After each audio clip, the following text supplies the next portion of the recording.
E aí pessoal, como é que vocês estão? O Anderson aqui, criador do Sócio Explicador.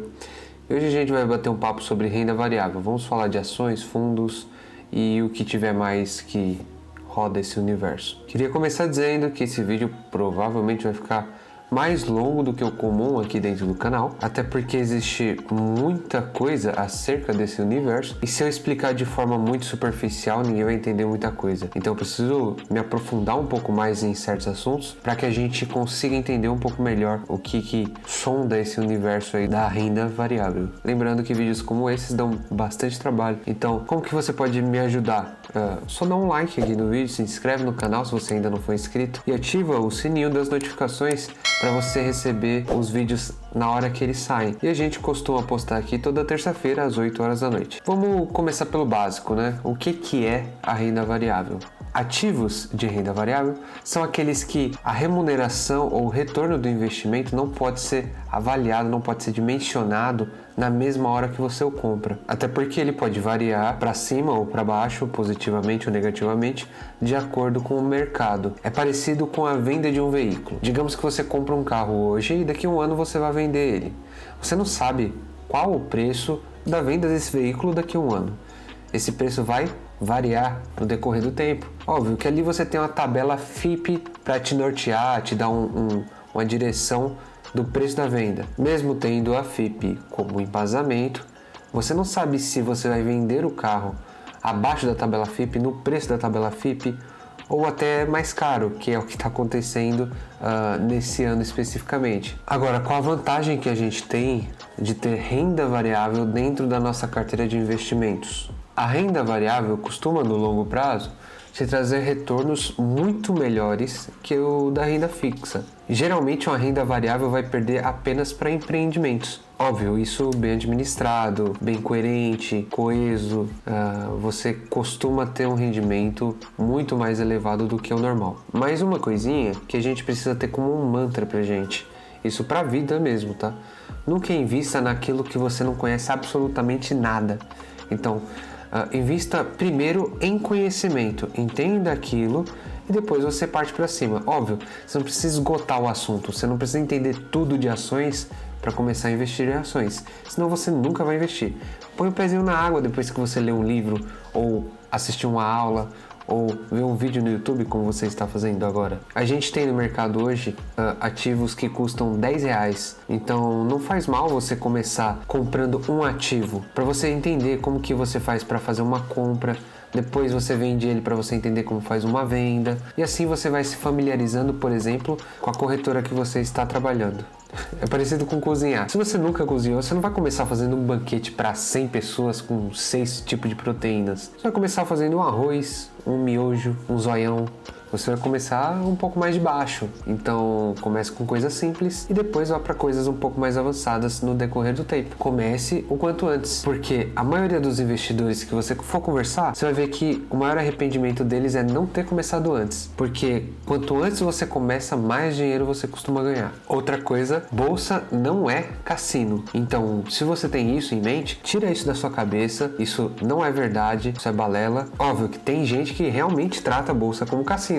Compra coisa que não faz a mínima ideia do porquê está comprando, depois vende esse ativo e acha que lucrou porque tinha uma boa estratégia, sendo que ele nem sabe por que comprou ou por que vendeu. No decorrer do tempo, essa pessoa costuma mais perder dinheiro do que ganhar. E geralmente isso vem atrelado à ganância. Há fundamentos na hora de investir. Teses não é um jogo onde um ganha e o outro perde. Tanto que se você for ver as 10 pessoas mais ricas lá na Forbes, todos têm ações em carteira. E todos são donos de empresas listadas em bolsa. Outra coisa que você precisa levar em conta é um pilar maléfico. Então, você não pode ter ganância, você não pode ter medo e impaciência. Essas 3 coisas são o que mais prejudicam as pessoas dentro do mercado de renda variável. Enfim, nada disso deve fazer parte dos seus sentimentos na hora que você estiver comprando ou vendendo algum tipo de ativo. Não existe dica quente, aquela dica do momento, aquela coisa que todo mundo tá indo e se você não for, você não vai ganhar dinheiro. Não existe 0,5% ao dia na média. Então, aquela pessoa que fala, vem comigo que eu vou te ensinar a ganhar 0,5% ao dia, é o que eu ganho, 1% ao dia, 3% ao dia, isso não existe. Isso é balela, eu já fiz essa conta várias vezes e falei que se uma pessoa ganhar 0,5% ao dia e investir, sei lá, R$1.000, eu nem lembro de cabeça, em 10, 15 anos ela vai ter o PIB do Brasil. Então isso aí esquece. O que é mais importante dentro de renda variável é a média do longo prazo, tá? Longo prazo não é 3 semanas. Você não pode pegar 3 semanas, lucrar 300% e achar que é isso que você vai lucrar o resto da vida. Do mesmo jeito que você não pode pegar as 3 semanas e lucrar menos 30% e achar que esse é o prejuízo que você vai tomar o resto da vida. Agora vamos explicar um pouquinho sobre os produtos que a gente tem dentro de renda variável. Óbvio, eu vou me ater aqui somente a produtos mais populares, porque são onde surgem as maiores dúvidas. Se eu deixar de falar de alguma coisa que você queira saber, comenta aqui embaixo, porque assim a gente faz um vídeo específico sobre esse assunto. Vamos começar pela Bolsa de Valores, vulgo B3, antigamente conhecida como BMF-Bovespa. Ué, Anderson, e mudou o negócio? Eu nem sabia que tinha mudado o nome. Desde 2017, a BMF-Bovespa e a CETIP se fundiram e viraram uma coisa só, e agora são chamadas de B3. Então, por ser relativamente recente, é capaz que você encontre em alguns lugares aí BMF-Bovespa ainda, tá? Eu, por exemplo, estava fazendo um MBA que os professores dentro do material colocavam como BMF-Bovespa, mas agora é chamada de B3. B3 porque é Bolsa, Balcão e Brasil. E ela fica localizada aqui, em São Paulo. E a Bolsa B3 é como se fosse um mercado comum que você vai no dia a dia, só que de produtos financeiros. Em vez de ser um mercado com o setor das carnes, onde você vai encontrar costela, vai encontrar picanha, você vai encontrar coisa muito cara porque a carne tá cara, você vai encontrar frango, esse tipo de coisa, será um mercado de produtos financeiros onde você vai encontrar o setor das ações, que vai ter ali Petrobras, VEG, você vai encontrar também o setor das ETFs, dos índices, esse tipo de coisa. Então é mais ou menos por aí. Como eu mencionei o setor de ações, vamos partir para essa parte? Vamos falar de um produto financeiro que são as ações. Ações são valores mobiliários, ou seja, títulos de propriedade que confere a seus detentores, ou seja, os investidores, participação no quadro societário da empresa. Logo, quando você compra uma empresa, você está sendo sócio dela no momento da compra. Você está sendo dono junto com várias outras pessoas. Por isso que uma empresa listada dentro da bolsa tem lá no finzinho do nome a sigla SA. Exemplo, Petrobras. A razão social da Petrobras, e razão social seria o nome de verdade da empresa, é Petróleo Brasileiro SA. E esse SA vem de Sociedade Anônima. Sociedade Anônima porque você não conhece todos os sócios. São muitos sócios, ou seja, os sócios são anônimos. E como que funciona isso? A empresa vai pegar o valuation que ela tem e vai dividir esse valor em X cotas ou X ações, para que ela possa ofertar um percentual desse valuation de forma pública lá dentro da B3. E por que uma empresa faria isso, você me pergunta? A empresa faz isso por vários motivos. Geralmente, o principal motivo é arrecadar muito dinheiro de uma vez, por intermédio dessa oferta pública, para que ela possa crescer dentro do setor, arrecadar mais clientes, ter um lucro maior, esse tipo de coisa. Então, quando a empresa pega esses pedacinhos dela e joga lá dentro da B3, da bolsa, aí as pessoas podem comprar e vender esses pedacinhos. A isso a gente dá o nome de ação. E a partir daquele momento eu posso comprar ação a, por exemplo, R$10, vender a 11, lucrar, ou tomar um prejuízo, vender a 9. Basicamente, o que vai funcionar aqui é oferta e demanda, porque eu vou comprar e vender entre a gente. Então, a partir desse momento que as ações estão sendo negociadas já, o que eu vou fazer é comprar uma ação a 10, vender a 11 ou vender a 9 e tomar um prejuízo. O que vai funcionar aqui é oferta e demanda. E quem que vai determinar o preço da ação quando ela entra lá na bolsa? Isso daí vai funcionar por intermédio de um leilão. Assunto para outro vídeo, porque senão vai ficar muito complexo e muito grande esse vídeo aqui. Uma importante observação aqui é que a ação não vai te dar dinheiro apenas quando você vende ela mais cara, tá? Ela pode te dar dinheiro com dividendos, por exemplo, ou juros sobre capital próprio, que para fins de investidor é praticamente a mesma coisa, tá? A diferença é na parte do imposto para a empresa, para você não faz diferença nenhuma. Isso basicamente vai acontecer quando a empresa tiver lucro. Então, olha, esse ano a gente teve um lucro de tanto. Então, o que a gente vai fazer? Vai pegar esse lucro e dividir entre os donos da empresa. Os donos é você também que comprou a empresa. Então, todos os acionistas da empresa vão receber, sei lá, 70 centavos para cada ação que ele tem. Isso são dividendos e juros sobre capital próprio, tá? Em resumo, ações são pedaços de grandes empresas que são negociadas dentro da bolsa, e essas negociações são feitas por investidores, pessoas como como eu e como você. E essas negociações vão acontecer quando a gente ou compra uma ação ou vende uma ação. Eu não esgotei todo o assunto de ações aqui. Ainda temos muitos assuntos que rodam esse universo das ações, como imposto, como que o pessoal costuma avaliar uma ação. Tem muita coisa para falar ainda, mas para esse tipo de coisa eu vou precisar fazer vídeos separados no futuro, porque senão o vídeo vai ficar muito maior do que já está. Então, como você está vendo, esse tipo de vídeo dá um pouco de trabalho, não esquece de curtir ele, tá? Agora, vamos falar um pouquinho sobre fundos. Primeiro eu quero falar que existem vários tipos de fundos. Fundo de renda fixa, de renda variável, fundo de ações, fundo de fundo, fundo imobiliário.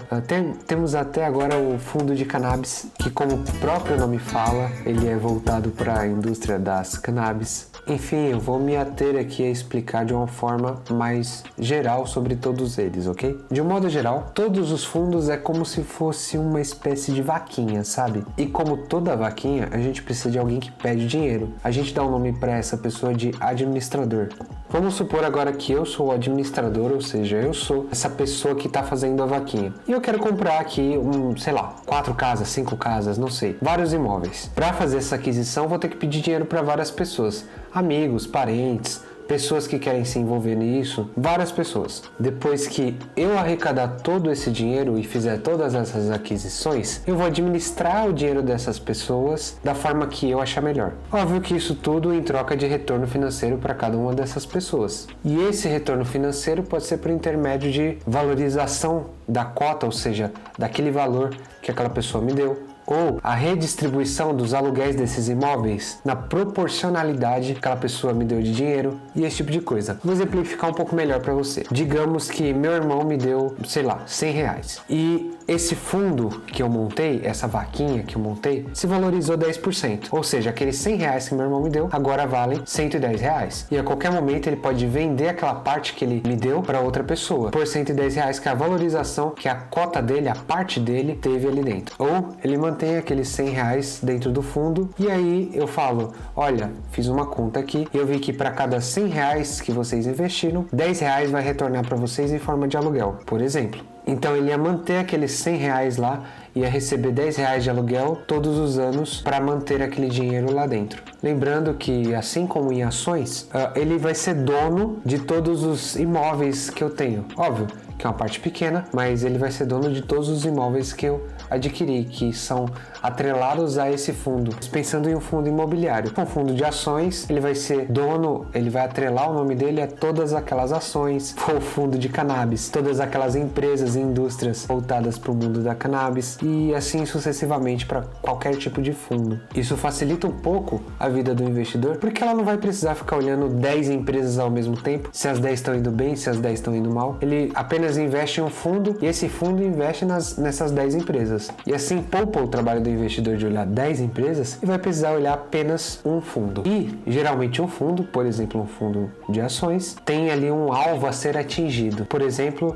o alvo desse fundo é render 2 vezes a poupança, ou render mais do que o índice Bovespa, ou mais do que a taxa Selic. Esses são os tipos de alvo que um fundo pode ter. E esse alvo a gente dá o nome de benchmark. Então, o benchmark é o alvo que o fundo deseja atingir. Quando você vai pesquisar sobre algum fundo, ele vai falar lá, olha, nosso benchmark, ou seja, o alvo que ele deseja atingir, é o índice Bovespa. Então, toda vez que você for procurar por algum fundo, dentro do site desse fundo, provavelmente vai ter um benchmark lá, que pode ser, por exemplo, 120% do índice Bovespa. Ou seja, o índice Bovespa performa 10%, o fundo deseja performar 12%. Óbvio que o fundo pode não atingir esse benchmark, do mesmo jeito que ele pode mais do que dobrar esse benchmark.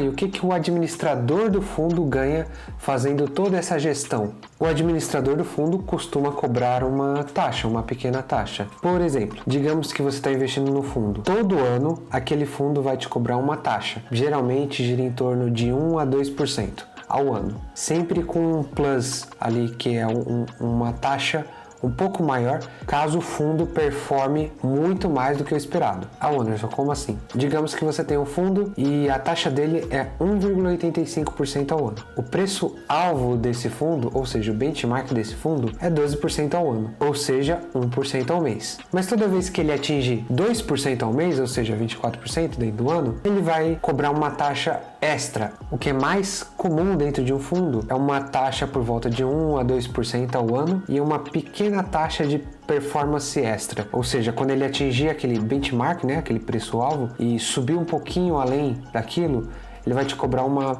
pequena taxa extra. Então, digamos que é 0,15% todo mês que ele atingir aquele benchmark. Então, pensando num fundo que performa demais, performa muito bem, ele vai te cobrar uma taxa de 3 a 4% ao ano. Óbvio, cada caso é um caso, você tem que estudar o seu caso. Enfim.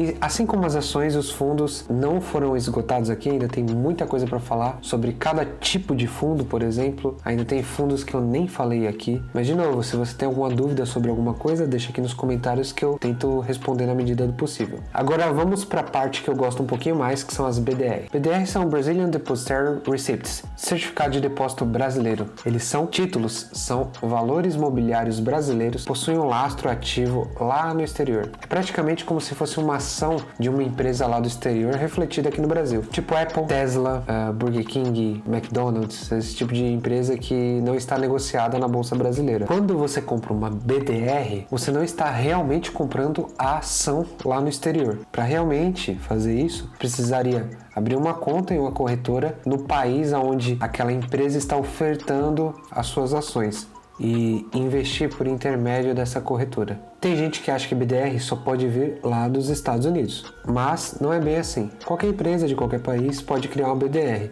desde que siga as regras. Para que uma empresa lá no exterior possa emitir uma BDR, ela vai precisar contratar uma instituição depositária aqui no Brasil, que vai ser responsável por emitir as BDRs dela aqui no Brasil.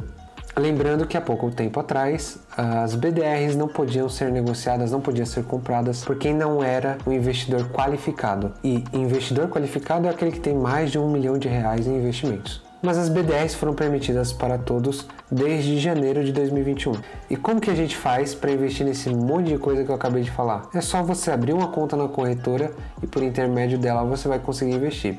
Aliás, tem um vídeo no meu canal, você vai ver aqui nos cards aqui em cima, não sei se está aqui ou se está aqui. Nesse vídeo eu falei qual corretora eu acho melhor, qual corretora que eu uso e também quais os comparativos entre as 5 maiores corretoras. Quanto custa para investir por ela, se o suporte técnico da corretora é bom, se a plataforma que a gente enxerga ali é fácil de mexer, esse tipo de coisa. Confere lá para você ver. Por fim, ainda existe muita coisa que eu não falei aqui dentro de renda variável, porque é um assunto denso e extenso.